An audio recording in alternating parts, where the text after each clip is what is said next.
Okay, we're recording now, so welcome to we're in week 10 now, aren't we? Week 10 tutorial.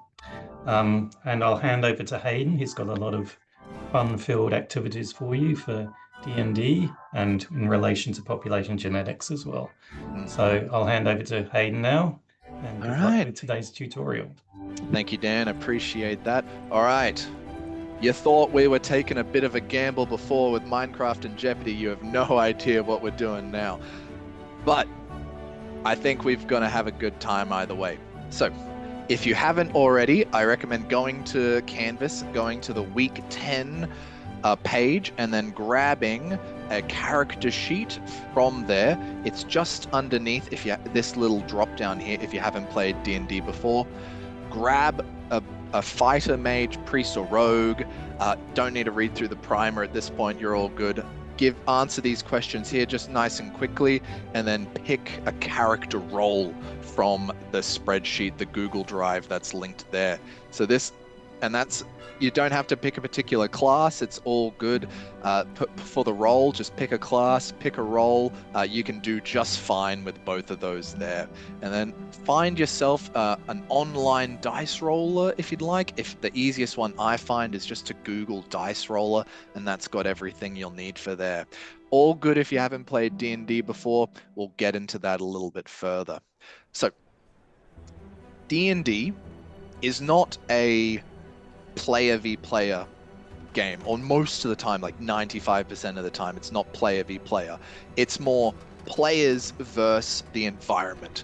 So I, in this situation, is the dungeon master, and to start off with the gameplay loop is I'll explain the situation or the problem in front of you, and then what you will describe back to me is your next actions to further your goal or solve the problem. So that can be anything, because I'm a human and I can interpret your requests.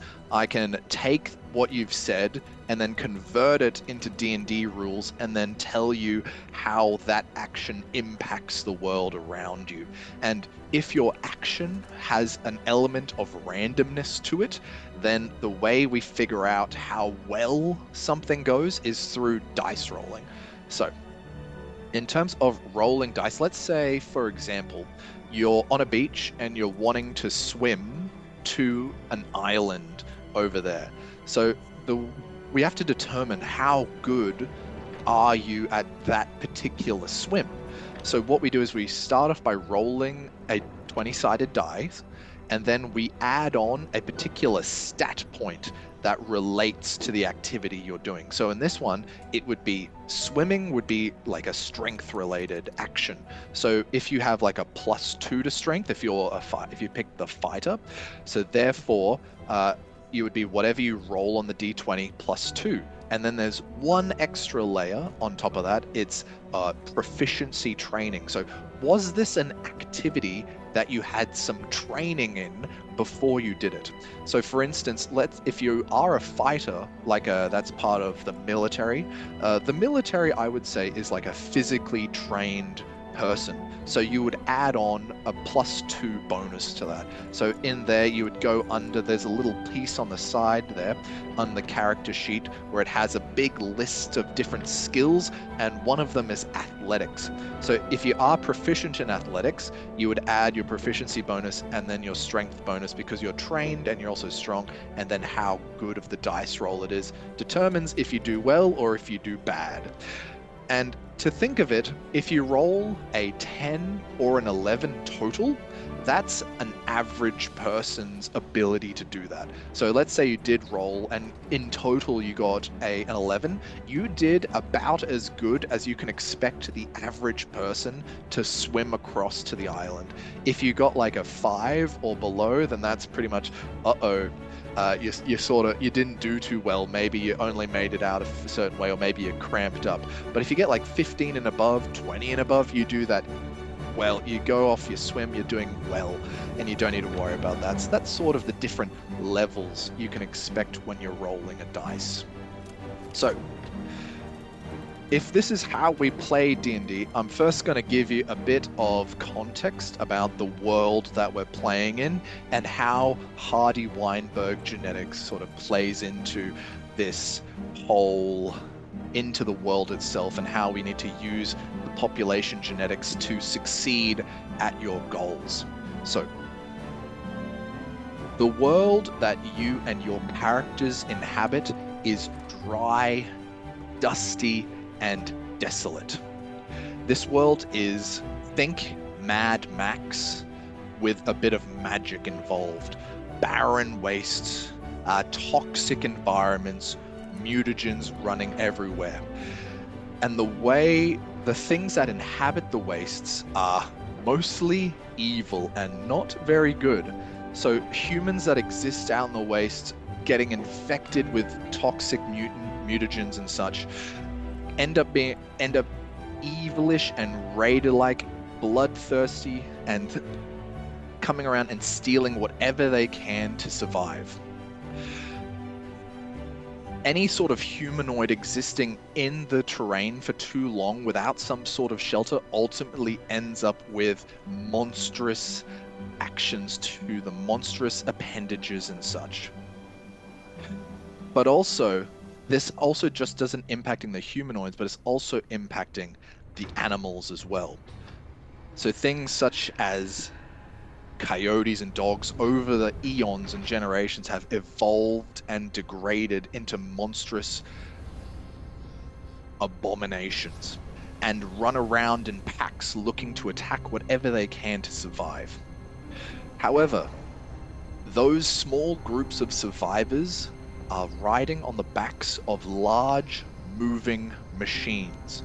Machines as large as cities, known as leviathans, or moving cities. Now these large moving cities either roam around trying to find magic power or roll around trying to consume other moving cities to survive out here in the wastes. You all exist in your own Leviathan city, known as Leviathan Quebec Beta 280, or shortened to LQB280. Leviathan Quebec Beta is a name from eons ago, back when there was still civilizations out here in the wastes, but the origin of where this name came from is long lost, and now it's simply known as LQB280.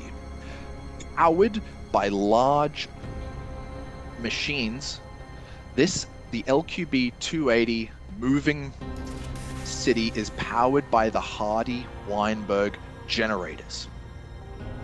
And the Hardy Weinberg generators are filled with magic bacteria that emit magical energy under certain conditions that allow the Titanic city to roam around and exist out here in the wastes. Because of 5 of the Hardy Weinberg conditions being met, it is able to emit magic so that you're able to survive out here. So the 5 conditions being, as long as the magic bacteria aren't experiencing mutations, random mating, no migration in and out, so it's self-contained, there's a large population size, and there's no natural selection, so no predators or anything like that. You have a stable Hardy Weinberg generator, and your lifeline, the moving city, stays alive. But not only does this Hardy Weinberg generator maintain the city, it also allows you to cast spells on the city as a whole. And there's 5 here that you can do: Fleetwood Drive, Ironclad Ward, Echo of Unity, Stormbreaker Pulse, and Silent Drift. Now, how do we actually figure out what spells we're going to cast comes down to what magic alleles the bacteria have. So, there's 2 types of alleles that get injected into the Hardy Weinberg generator, and those are called P and Q. And as a whole, whenever you do an injection, they're referred to as like 100% and broken down into percentages. So that would be like 80% of P, and then 20% of Q gives you 100%, and then that gets shortened to just be 1. However, when you're injecting these alleles, they get randomly distributed in pairs between the bacteria. So each bacteria can have either 2 P's, 2 Q's, or a P and a Q, and then shortened to P squared, Q squared, and PQ. And the different ratios of P squared, Q squared, and PQ impact which spells are cast on your moving city. In particular, if you're, say, wanting to do Fleet Wind Drive, your P squared value needs to be above 0.6. So that means that of the whole population, you need 60% or more to have 2 P alleles. Same as everything else all the way down the list.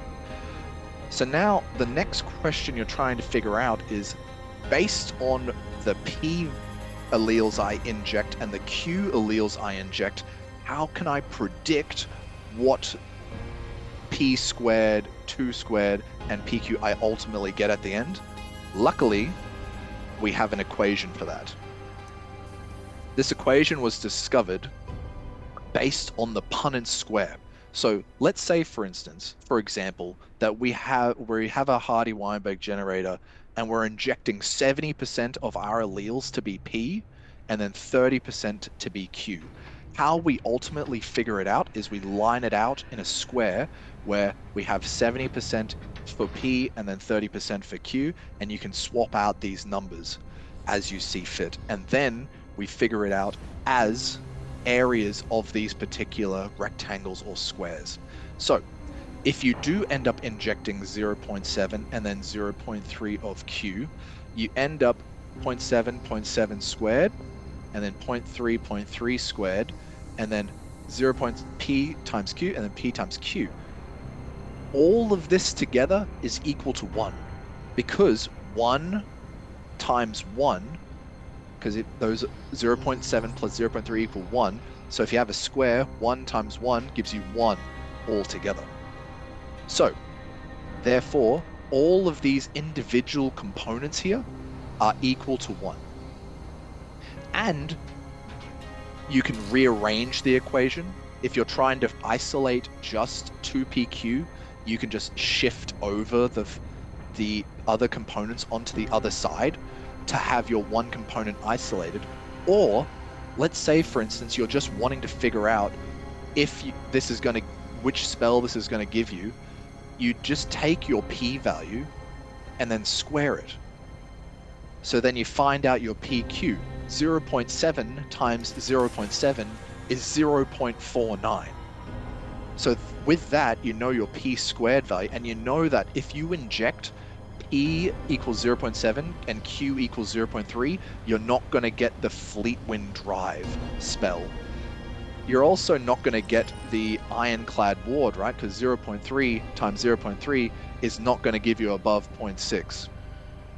Instead, you're going to end up with 0.49, which is going to put you in this range for the Silent Drift spell, which means that you're going to be hiding your city if you run this instead.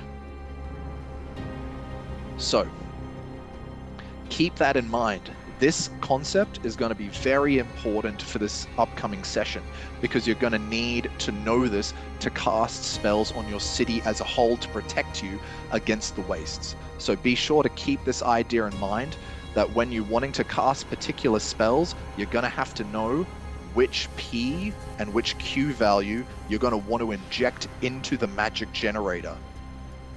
Okay. Last little component is this whole city is being governed by a generalized intelligence for negotiating action, known as GINA.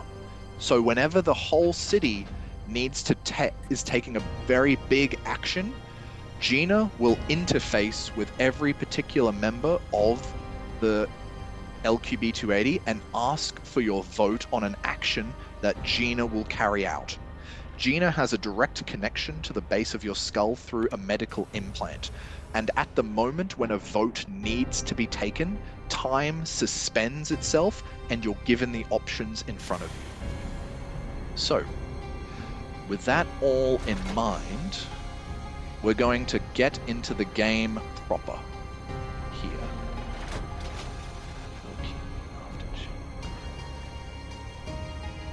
It is quite convenient, Max. You are correct. Okay.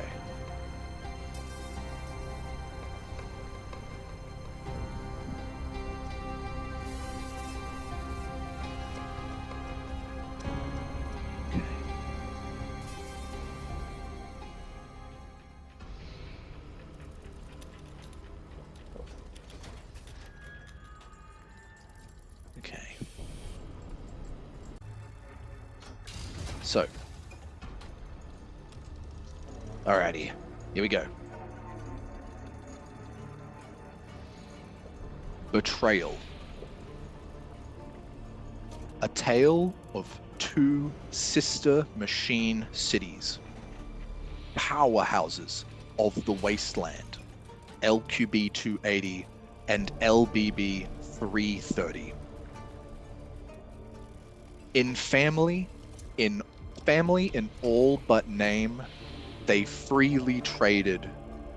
They traveled together, shared celebrations, had families that spanned both cities.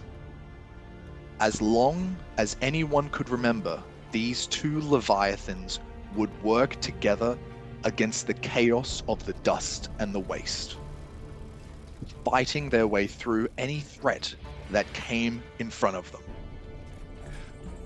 On one fateful day, the Twin Cities were in pursuit of ruins with magic alleles hidden within the tomb.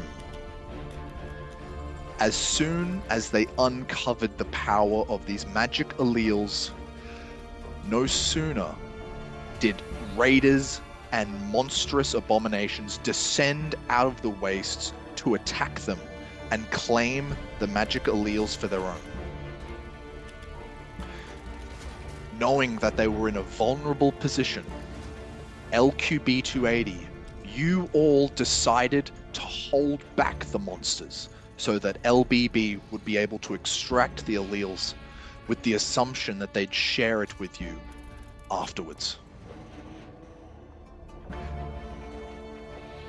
As you were being beaten down by the monsters, in the moment of your greatest weakness, the Gina of LBB 330 called a meeting for all of its members and asked for a vote.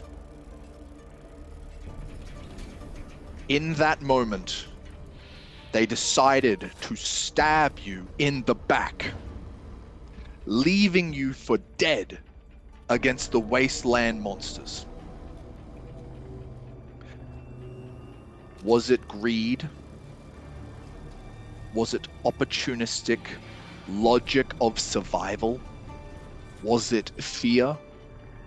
You may never know, as you now crawl across the wastelands, limping, leaking, trying to recover yourself as you're being pursued by your sister city, aiming to take out what had started. There still lies the possibility of threats across the sands from monsters and raiders. Luckily, your Hardy Weinberg generator, whilst teetering on the edge of collapse, still remains.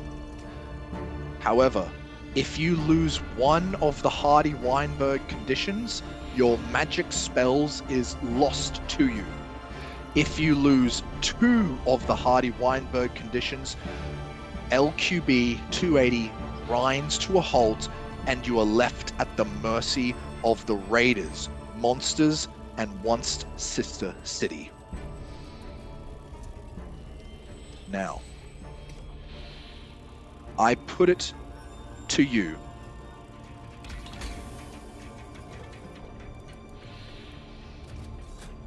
What are we going to do?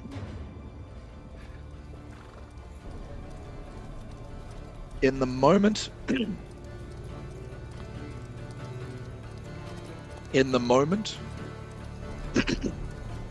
of distress, your vision fades for a moment. as you see that Gina has come over and asks for your input.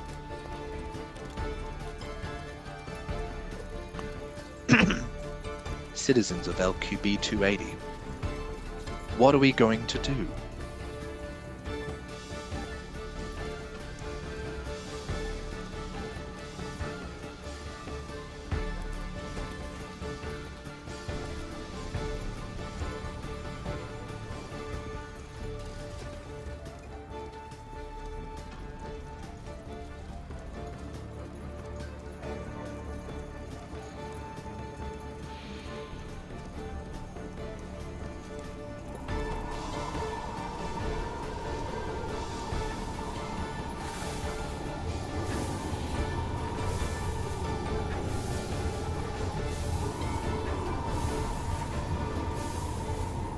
Okay. Here we go.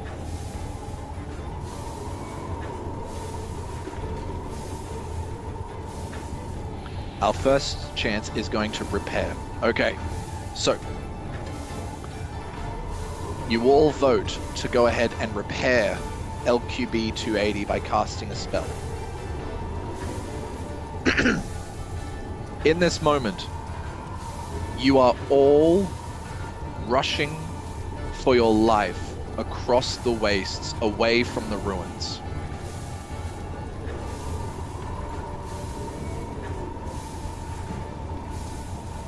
With LBB330 in hot pursuit behind you. You have maybe 2 minutes before they catch up with you. So, in this moment, you all elect to cast a spell. Once again, you see another choice pop up ahead of you.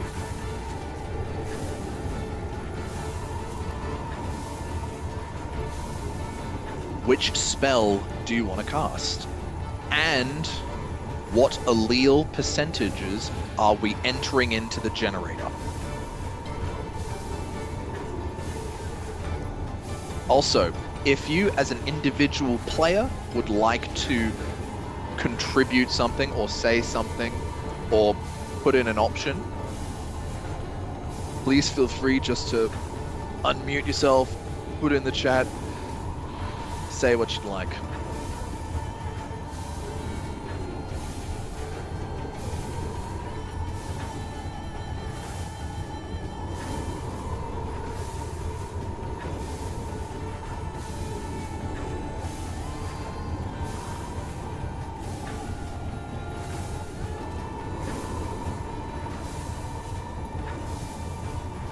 Okay, I'm gonna give you 1 more minute.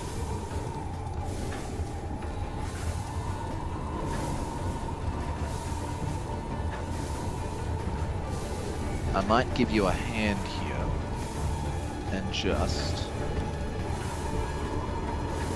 copy some of this stuff.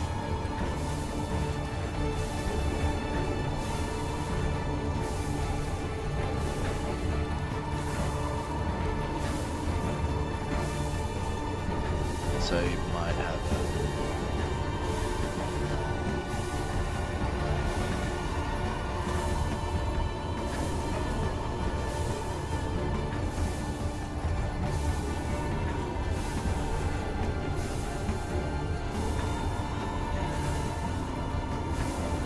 okay. So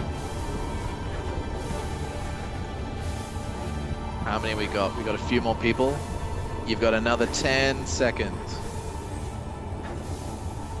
to figure out what's going on.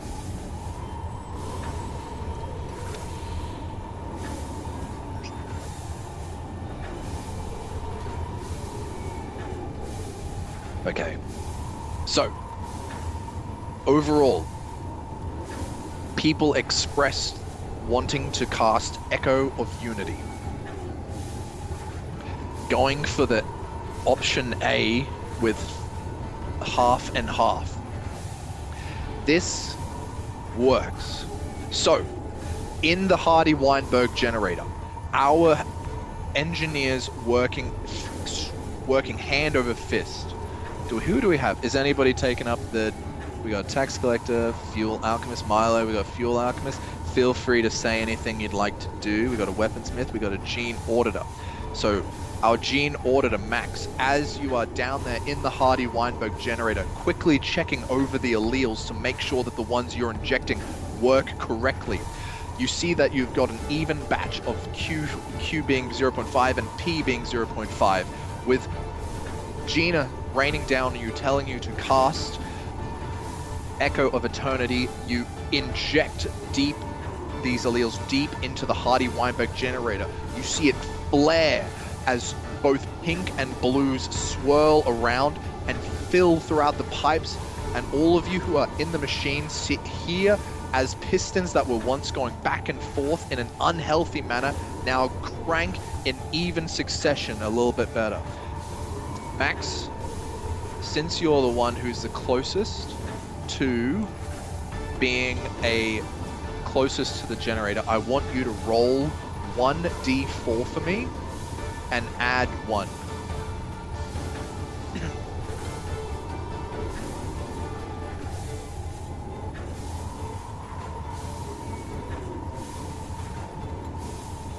You there, Max?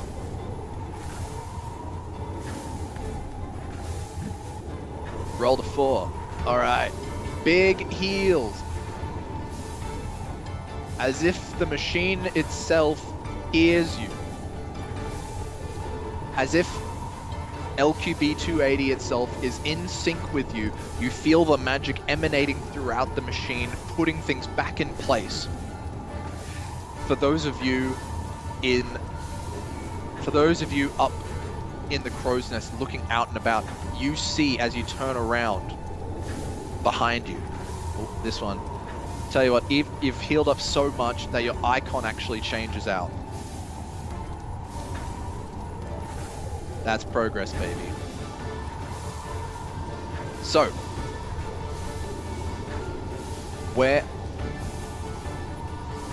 who is driving at the moment? Who is influencing where we go? Does anybody want to volunteer to be the navigator of LQB280? Yeah, Raphael, done. Raphael, you are now the navigator.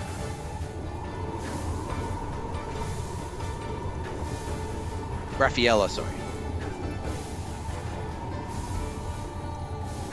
Give me some instruction. Where are we driving to? Which direction? Keep in mind what you're looking at here. This is a dried riverbed with large drops down into a dry seabed.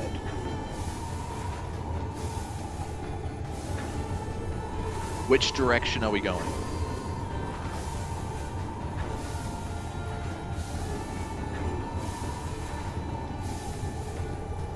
South. Okay. In that moment, you accelerate and you hear the gears grinding going south. For those of you that are looking over in the corner here, you see that LQB-BB climbs, using its spidery limbs, climbs directly over a ruinous town up to the northeast, catching up to you, closing the gap. Its advantages in its animal-like contraptions making sense. At this moment, does anybody have anything in particular they'd like to do?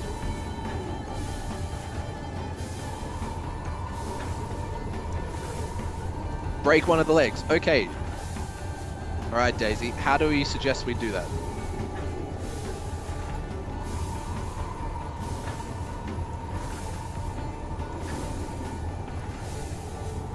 Large scissors? Do you have large scissors?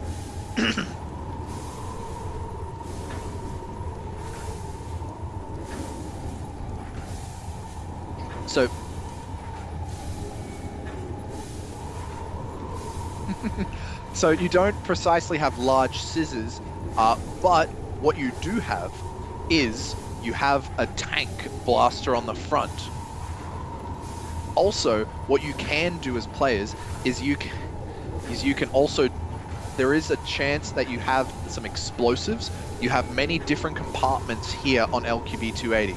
You've got a dry store, a workshop, general. You've got exit ports, so you can exit LQB280 if you want to. There's also a danger store in there where you might be able to create some explosives. And also the Hardy Weinberg generator as well, where you can go ahead and cast some spells. So it's up to you.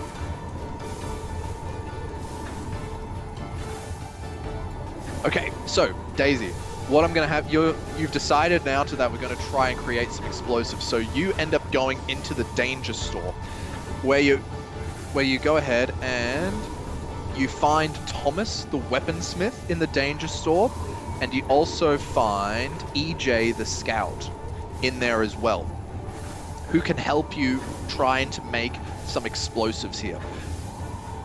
So can I have all? So EJ, Thomas, and Daisy, as you're driving around, it is a bit difficult because as you're running away, you see that you're tossing back and forth. You're only just getting healed up a little bit. It's going to be tough to try to make some explosives. I want you to make an intelligence roll for me, please. So Tom, EJ, Daisy. Yes, roll a d20 and then add your intelligence stat. I have a 19 plus 3, so that's 22. 22, great result, EJ. I also, with my what is it called again? What species did I as an SMR, I also have resistance to necrotic and radiant damage, if that's Excellent. any help. No, that'll be great. That's good to know for the future. If necrotic damage does come up, for instance, if you wanted to go out into the wilderness, after a while you would experience some necrotic damage. So keep that in mind. Daisy 13, that's also pretty good. So just to clarify, EJ, because you have a resistance to necrotic damage, you are more free to roam around the wastes without getting impacted by the toxic mutations going on out there. And Thomas getting a 17 plus 1, 18, that's great results. So Daisy, whilst you are the ideas person, you come down and you grab the people in the storehouse. You unfortunately, as you're trying to mix and match and get your explosives together, EJ and Tom come up and they both are able to create 2 big sacks of dynamite. So you can both add 1 sack each to your inventory. Moving on, I see that Max, you wanted to try to get a focus team for Focus Firebolt. All right, so who else is in here has Firebolt and would like to take up on Max on that idea?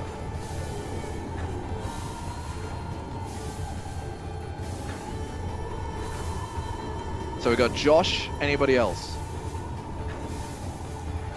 Yep, I'm Major. Daisy, you can go. Oh, Daisy, you're sort of already doing explosives, so you're preoccupied with the explosives at this point. So it'll be under your spell. It'll be under your spells in your spell list.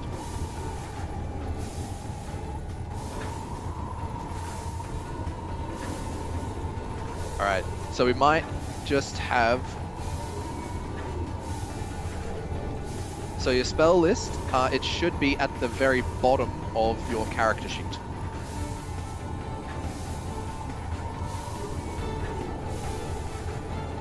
Okay, so we've got Max and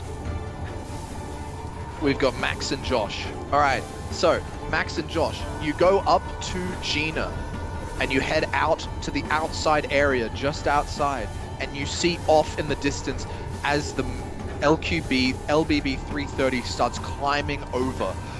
I want you both to make attack rolls for me. So roll a d20 and then add your attack modifier or add your particular statistic. If you draw a figure 8 as you cast, excellent. So Max, what's the roll for me?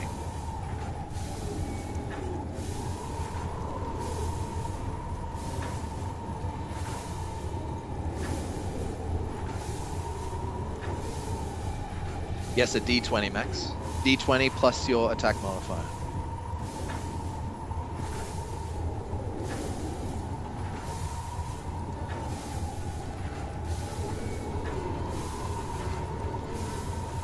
And also you too, Josh. You're in there too. 15 with your attack for your attack. I got a 15 with your attack modifier. Good one, Josh. I want you to roll a d10 of fire damage for me, please, Josh. That hits. And Max 9. Unfortunately for you, Max, you do actually still hit LBB330, but unfortunately it's so thick with its particular... It's so thick with its armor plating that your firebolt hits in a spot that doesn't deal any damage. You, however, Max, you were able to manage to get it in something that seems like a bit of a soft spot on one of the front legs, and you're able to do a non-insignificant amount of damage. All right, so, but as you are all in Gina's high up area, you hear something not good. And you, those who are in the Hardy Weinberg generator, see something that doesn't bode well. You hear an alarm. As you see, in the mix of pink and blues, a cold liquid enter in through one of the entry pipes into the Hardy Weinberg generator. As you see large swaths of your alleles get destroyed, causing one of the conditions to no longer exist, with your large population size being thwarted. It seems as if somebody has sabotaged the Hardy Weinberg generator. You hear over the top through Gina,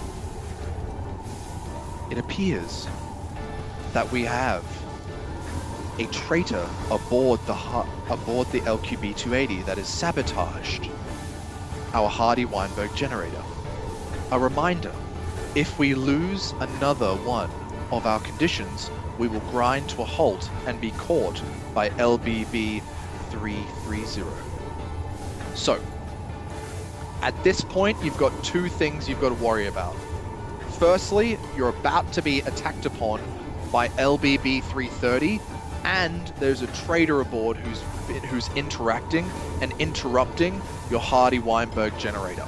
So, is there anybody who wants to take lead on who the traitor is, on trying to find out who the traitor is? Is there anybody who wants to take it? I was just going to suggest, would I be able to try and sneak onto, but the other Sure. Leviathan? Yep, for sure. So what you could do is you can go to the exit ports, and there's little almost like motorcycles that you can take, and then you can go around and try to catch up to LBB380. So 330. So you can definitely do that if you'd like. Because I would like to try and infiltrate. Yep. The other. Absolutely, we can have that happen. Is anybody else going to be joining EJ on this trip?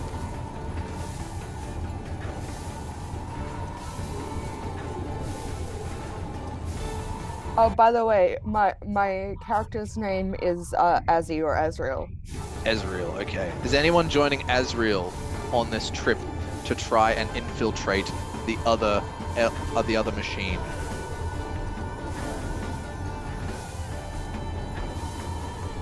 All right, I think it might just be you. Okay, but that's all good, EJ. All right, so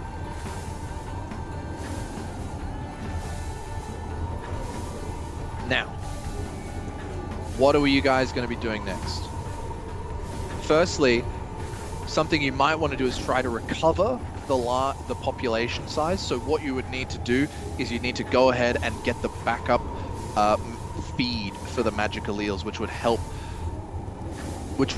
with recovering the bacteria. So that would be saved in the dry store. You're looking for bacteria feed to help go ahead and try to recover some of your bacteria to revitalize the condition. So that's something you can do to try to fix it. You've got to try to fix the condition. You can also try to who you can also have somebody try to find out who this particular person is. Is anybody going to go ahead and take a lead on that?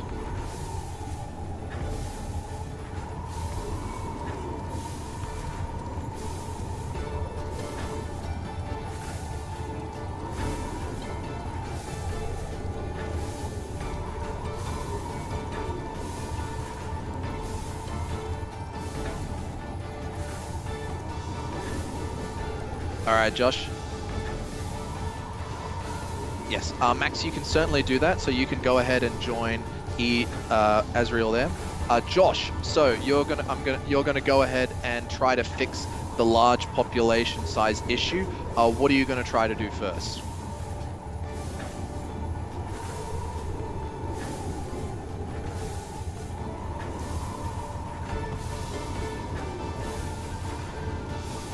And yes, Max, you can go ahead and try to do that.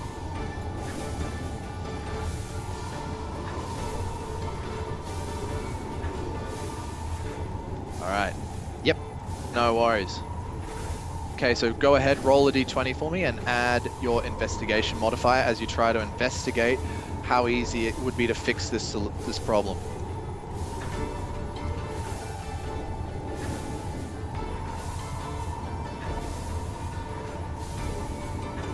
Okay, so it takes you a while. So I'm going to say that it's going to take you about 2 turns or so. Instead of it being a quick fix, it is going to happen, but it's going to take a while. So in about 2 turns from now, you're going to have to go ahead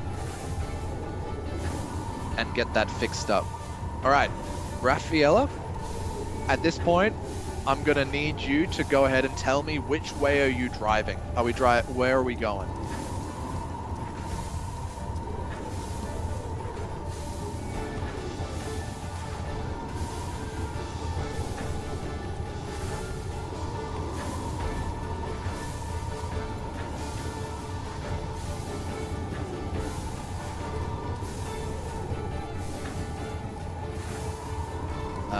Are you there, Raphael? East. All right, we go east. Okay, so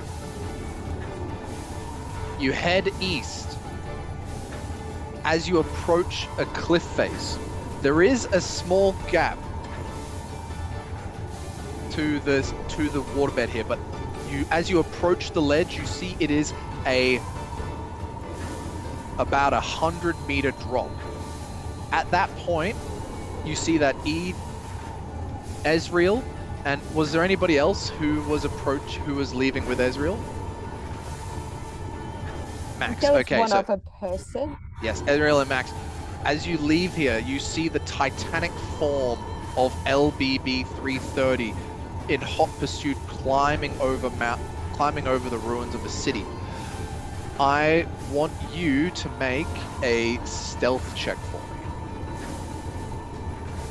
Okay, one sec. 17 plus 4, 21. Okay. 21. Okay, so now I'm going to make a perception check for LQB280. If they beat the 20, what was it again? You got 21? Correct. 21. Dirty 21. A dirty 21. So, if they beat 21, they notice you, and if they beat it by a fair amount, they know that you are coming with ill intent and will probably try and nab you down. That's all good. So, your life and Max's life are very much in danger here. Neat. What we're going to try to do here, they have a +3 to their perception check. So, 18 and above, we got a problem. 18 and below, you might be all right. Okay. Here we go. 14. So, you just barely scoot underneath their visors. You using the dust clouds of LQB280 to mask your presence as you're able to get within about 10 or 15 meters of one of the giant claws going by. At this point here, we see that the large population size gets cleared. So, Josh, you taking a while to look in the dry store, you're able to go out, you're grabbing the feed for the magic bacteria, and you're able to run back in and being able to throw it into the ingenerator injection, and you see the bacteria start to replenish themselves, coming back to a large enough population size to sustain magic. However, at that point, our traitor is also going to attempt to inhibit another one of the conditions. So,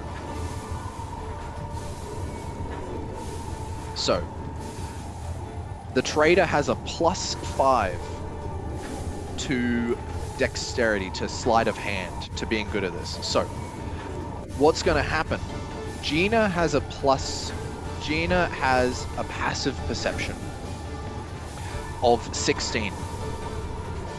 On an 11 or lower, the traitor's location is revealed to you all, and you all can go and deal with it. However, on an 11 or above, the traitor gets away with getting rid of another one of your conditions. So, here we go. Natural 1. So, for those of you who don't know about D&D, rolling a natural 1 is a horrendous failure. That is the worst thing you can get. So, at this point, who have we got?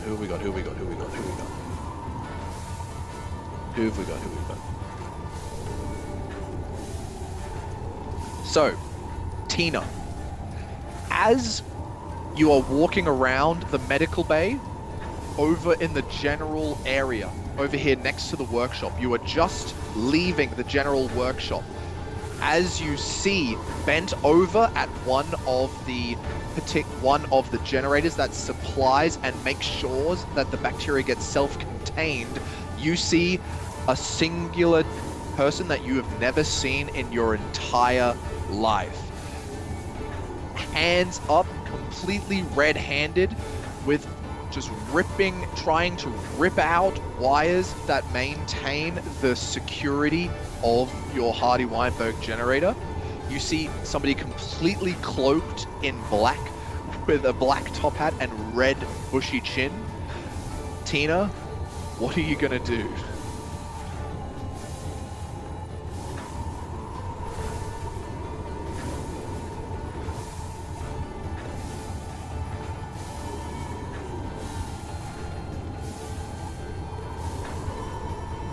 What options do you have? You have whatever you can think of.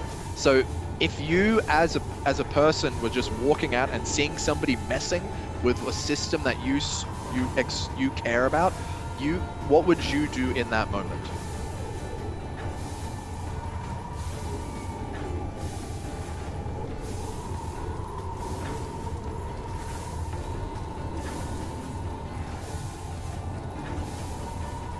So you call out for help. So Tina, as you see it, you set off an alarm, you reach around, you slam and break glass against the wall, and you all hear an extreme alarm going off around the ship around you. Everyone on on the LQB280 is now exactly aware of where the traitor is and what they're trying to do. So, in that moment, who is going to respond? All right, Haley, Daisy, excellent. So, at that point, all right, Handoff, that's your name. Handoff comes around the corner yelling, "Pay your dues!" What are you gonna do, Haley, to this, to the traitor in front of you? All right, Thomas is blocking off the room.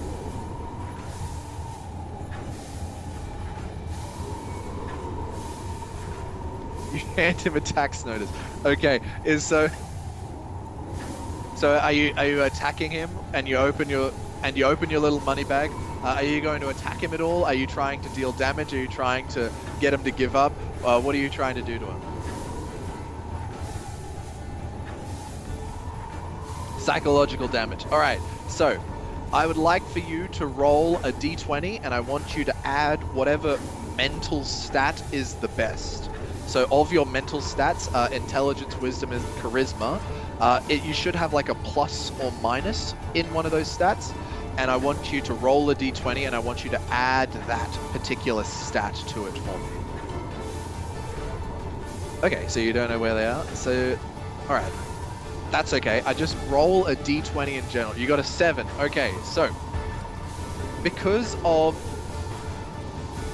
Okay, Haley. So because of everybody around you, you have the advantage of your medic, and you also have Tom blocking them off. So the traitor is stuck in that particular spot. So you actually have advantage on this here. So you get to roll that d20 again. 16, there we go. So that hits, that beats the armor class. So Haley, I want you to roll a d10 for me and let me know what do you get.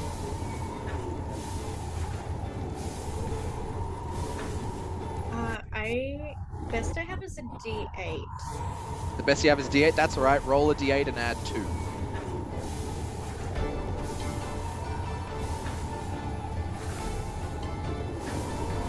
Rolled 8 on d8. Perfect. So 10 damage is a humongous hit.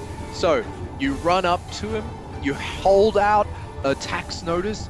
He sees it. He sees the bag.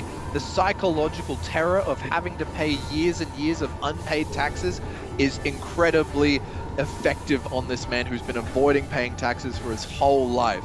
You see blood drip from his nose and his eyes as he falls over crying, incapacitated in front of you.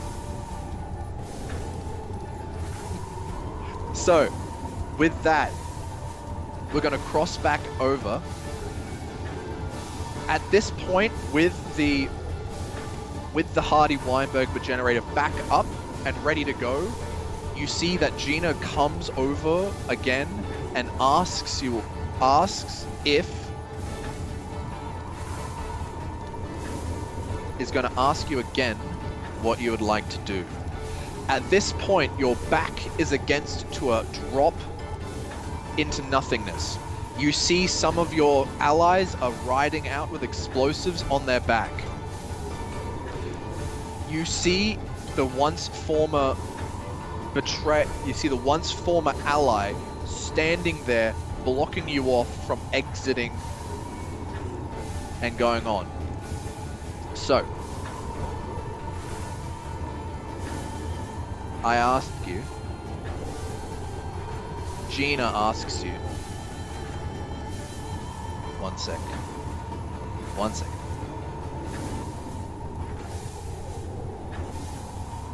Would like to ask you,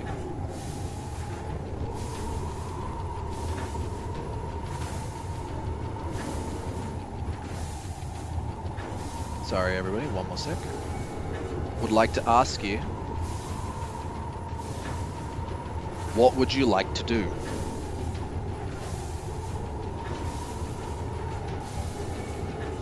You are healed up more. Your back is to the wall.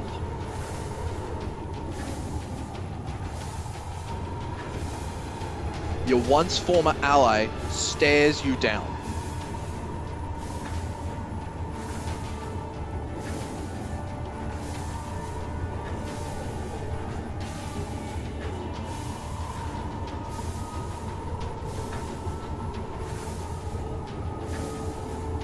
Okay.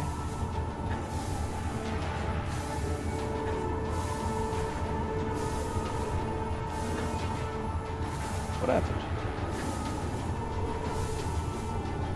I lost my pole. Where'd it go? Okay. It's very clear. Everybody wants to attack.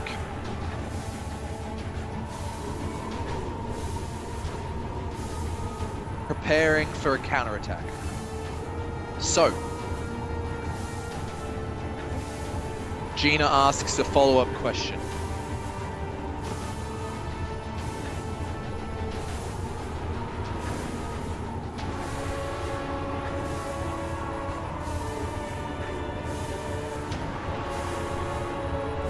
What spell are you attempting to cast? At this point, I'm going to go back over to Max and EJ. What are you doing at this point? You now sit at the feet of LBB-330, looking up at the enemy whilst you see your home turn ready to attack. What are we going to do? What are you two doing? EJ, what are we going to do? Are we going to jump for our lives and hope we survive this, or die in the blast? That is a hard question because I had a really good idea of something I wanted to do, but I want to survive so I can just do the most underhanded thing I can possibly do. Okay, I think we need to jump. Okay, yeah. I will We'll say, jump. there is a moment where you're seeing the preparation. So you do have a chance. You have like 2 rounds. So if you wanted to jump, you probably still have a chance to throw the explosions. Oh, okay. I want to. You can do whatever you want to do, Max, but my plan is I'm going to find a child and kidnap them. No, I'm with you. This sounds better. I choose violence. Yeah, I'm going to violate the Geneva Convention, Okay. and I want to take a child hostage. Okay. So you're trying to board LBB 330. Yes. Okay, no worries. So as you're riding up, you see the back exit port available to you. I want you to make a dexterity check for me to see if you can run and grab onto the port. Okay, let me get my dice. 11 plus 4, 15.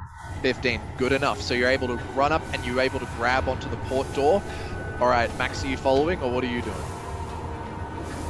Oh no, I'm following. Let's see where this goes. All right, roll a dexterity check for me as well, please. Also, I just want to clarify why I'm not kidnapping someone more important. A, children are weak. Second, look at the situation. I'm pretty sure we want more children so we have a chance of repopulating the planet. For sure. Oh, okay. It makes So children are perfect less sense. like, All right. come on, if you really want, we can explode it later, but I want. All right. Max, what'd you get? Sorry, which die am I rolling? D20, and then add your dex modifier. Okay.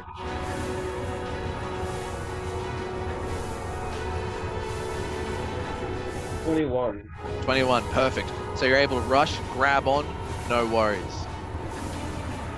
As you are on the back, you just get into the center through the back door of LBB 330 when you see everyone on the edge of back in LQB 280.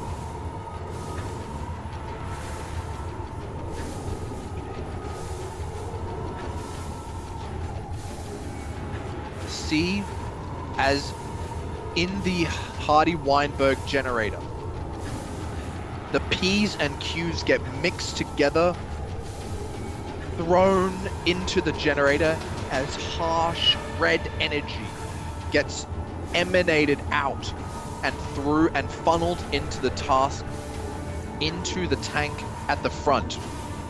I need Rafaela, I want you to roll 3d10 for me.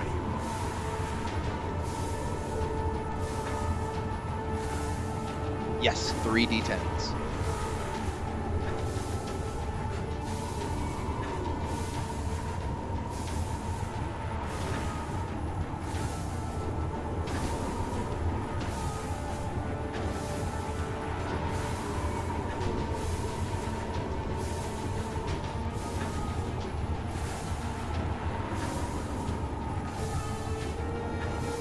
I have physical dice here. I have 3 sets of dice. I could roll it if you want. We'll give her a couple more seconds Okay. to see if she can find it. I will just provide the context of I have 8 with me. Okay. She's using mine at the moment. Okay. 4, 11, huge damage. So A beam of bright red energy shoots across the waist as LBB-330 comes striking down.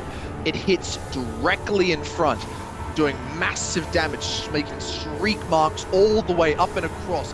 One of the front legs falls off completely. The one that was struck with the firebolt before falls completely off and lays about there on the ground. You see that it rears back almost in an insect-like way and is still standing on one singular hit point, and it's going to charge forward. You see its own fangs rear up behind you, and it's going to come down with a sickly green energy coming into here. So it's going to deal 2d6 damage with no pluses or anything. So hopefully this goes all right. 2. Okay, so if this d6 comes out to be 6, the the LQB280 is going to be in a bit of a pickle. So let's see how we go. 2 again. Okay, so as it comes down deep into the plating of Hardy Weinberg of your moving city, you see the greenish energy rust all around the rim of the top section as it comes down, biting down on top of you. However, you're able to hold off just for a moment. At this point, we're going to go back over. As you enter, EJ, into the back entrance here of the LBB-330, you see, not that you come across kids to start off with, you see 2 guards, almost with swords and with helmets and with large plates on the front of you, seeming guarding the back end here. What are you going to do? You see them, they seem shocked and they don't recognize you, and they seem like their intent is to attack you. Oh, let me just see something, because it's really funny what equipment I gave myself. So, I have a gun.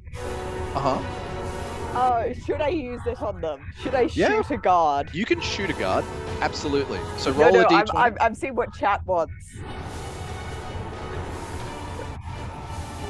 Okay, let me double check my actions here. Yeah, I'll shoot them with my pistol. Shoot with a pistol? All right, roll a d20 for me. Yeah. See how we go. Okay, so that's a 2 + 2. 2 + 2. So, as you just exit into the room, you grab out the gun, but you're not quite used to it yet. So you take a fire off, and it sort of pings around the metal building, but leaving you no purchase. Max, are you going to do anything?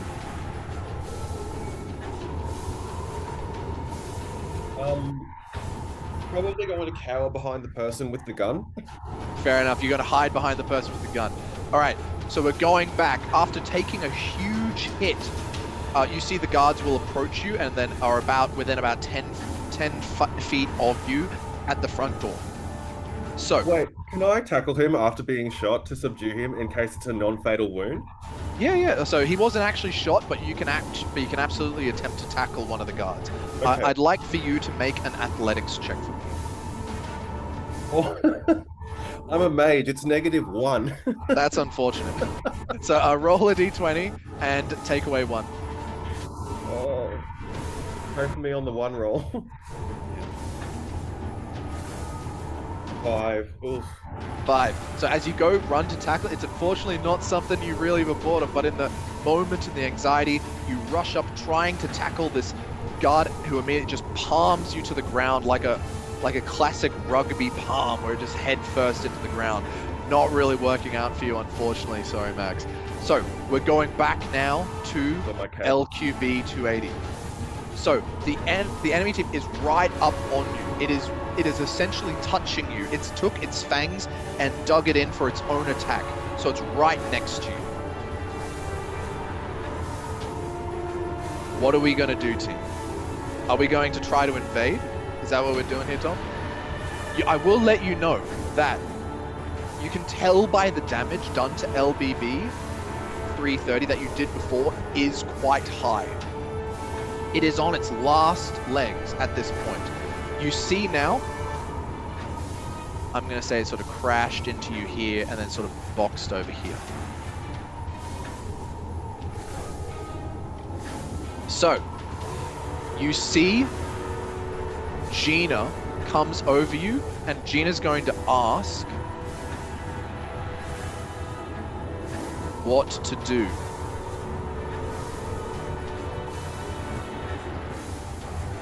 So,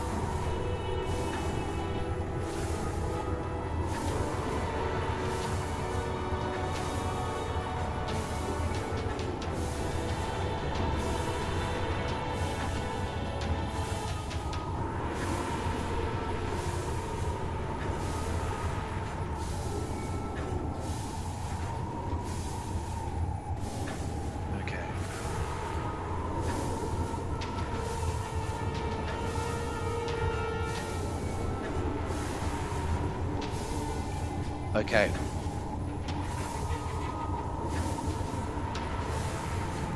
Josh, you're staying with the generator. No worries. Okay, so preparing to counterattack. Gina asks you again.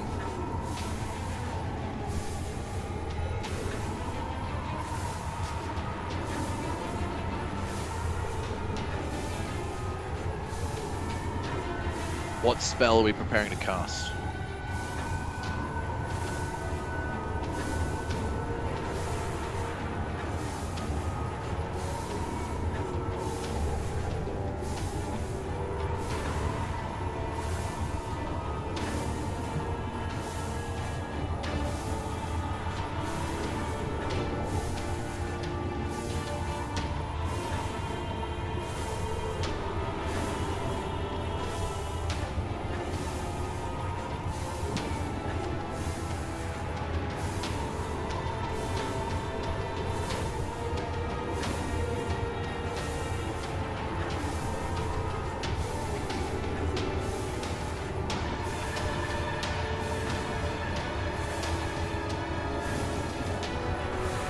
Okay, so you cast Stormbreaker Pulse. However, there's an even match between three options of what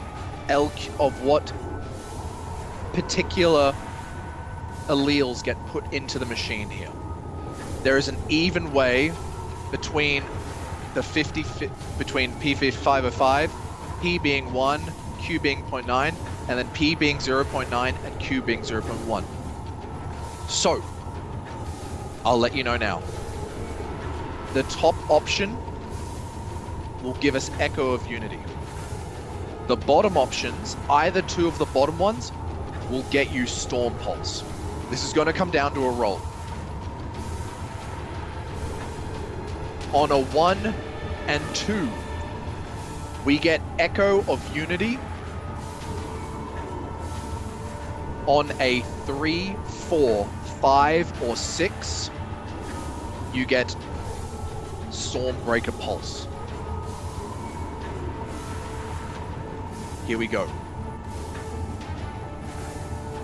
5, Stormbreaker Pulse. Okay, Milo, I'm gonna need you to roll 3d10 for me.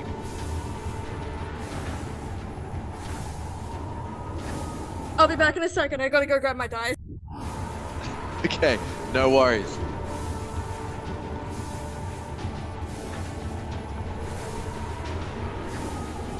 I've got its hit points written here.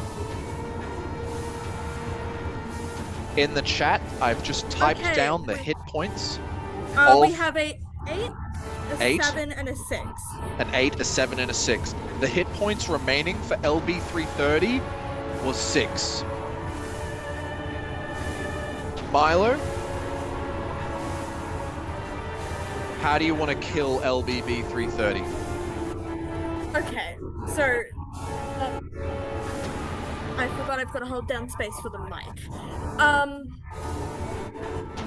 So presumably it's a what spell was it being cast again? Stormbreaker Pulse, a bright red laser. Okay, yeah. My original plan was just going to be pure alchemist my way through this. That's not needed here. I don't need to do that. Yeah, we just shoot LBB 330. Aim to hit it like possibly like right in the remaining leg, if possible, maybe? Gotcha. So, in the heat of the moment, LBB 330 bearing down on top of you. You see the rust of the metal corroding away from its attacks. In that moment, in the Hardy Weinberg generator, those in there working frantically to insert Q and P alleles in the correct ratio. You're getting mixed signals from Gina, but there in the arena, you find the answer and you inject deep into the core 90% Q, 10% P, getting a bright red laser energy erupting out, collecting in the front and firing out, vivisecting all of the remaining legs of LBB 330 as it crumbles down to the ground. The threat being neutralized. EJ and Max, I'm gonna need you all both to make Constitution saving throws. Oh boy. To be honest, it's pretty tough. There's explosions going around. For you to survive this, you need to get above a 15.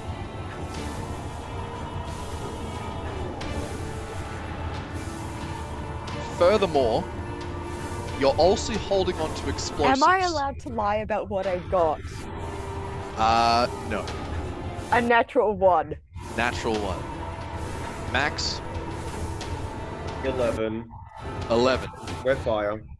In the moment, the laser clips the back end of LBB 330, causing the energy beam to slice through the port area. Wait, is it radiant? No, this is not radiant. Damn This it. is pure laser. This is magical laser, I'm sorry. Also, the dynamite you're holding onto ignites, exploding, leaving pieces of you both around the wall. Leaving it to that. And with that, we come with the danger seemingly gone.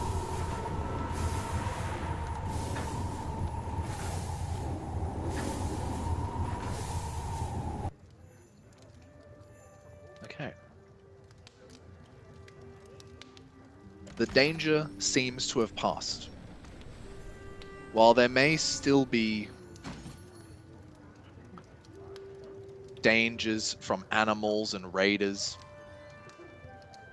at least you now have a few minutes to reflect on what's happened and recuperate. There's weird mixes of emotions. The grief from your sister city betraying you and the success of having survived the attack and the loss of family members and friends who lived in LQB280 with you. You all take time to exit out LQB280 and go to investigate the ruins to try to get some closure of what's happened. To try to recover what's going on. And maybe after some time, you're able to figure out how to move forward with this. But at least for the moment now, you're just recuperating.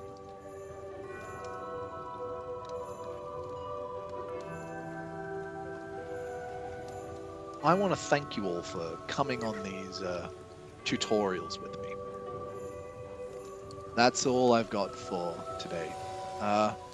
And before you all go, I'd like to ask for some help. I'd like for you to please remember me for your student surveys, if you do happen to remember it at the end of semester.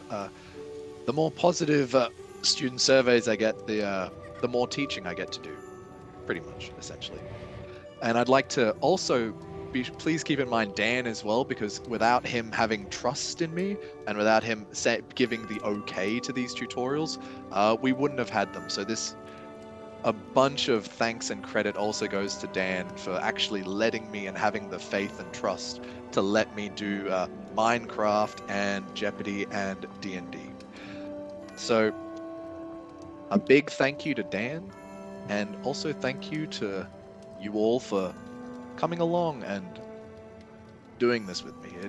It did mean a lot to me, and I think it's a little bit special. That this is my first time actually doing tutorials, for anybody who cares to know. So thank you for sticking through it with me.